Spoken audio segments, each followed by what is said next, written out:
At dahil nga supportive mother tayo mga kapitbahay ko, samahan nyo nga ako manood ng game ng aking anak dito sa May Karinahan. Padalawang game na nga nila ito mga kapitbahay ko, at yung nauna nga nilang game ay syempre sila yung nanalo. Kahapon pa nga ito mga kapitbahay ko, at 6 PM nga ang laro ng aking anak, pero yung mga player nga ay nauna na.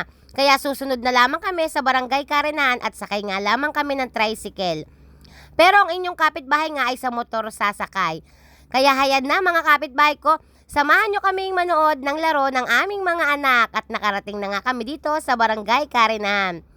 Pagdating nga namin mga kapitbahay ko ay merong nakakilala sa amin na mga followers namin. Kaya naman picture muna kami. Maraming salamat sa inyong lahat.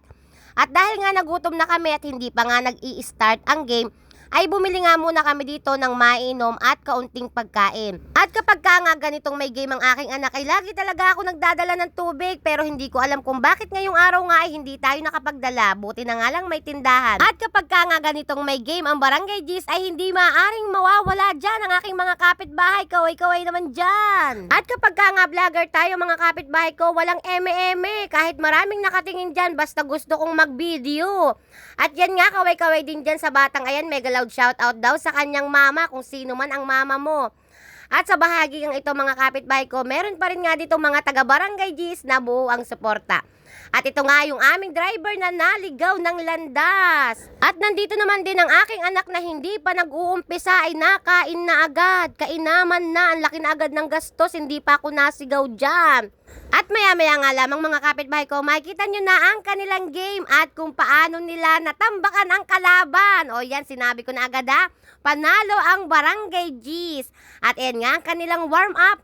At panoorin ninyo mamaya yung mga eksena kung gaano kagagaling ang ating mga Barangay G's. O warm up muna.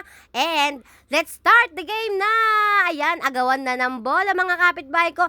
At ang video ko nga dito ay sa bahaging ito lamang kung saan nandito ang ring ng aming Barangay G's. So ayan na, makikita nyo mga kapitbahay ko kung gaano kagagaling talaga ang aming team. At sa bandang huli nga mga kapitbahay ko, sa padalawang beses ng kanilang game ay tayo ang nagwagi.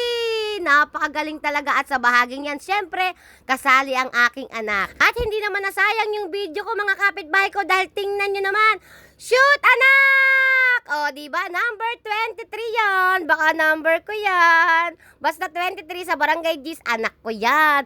Shoot! O, shoot ulit! At hanggang sa matapos nga ang video kong ito, congratulations sa team ng Barangay G's. Sa padalawang pagkakataon ay tayo ang nanalo. Maraming salamat sa nanood ng aking video, at ito nga pala ang final score. Maraming salamat!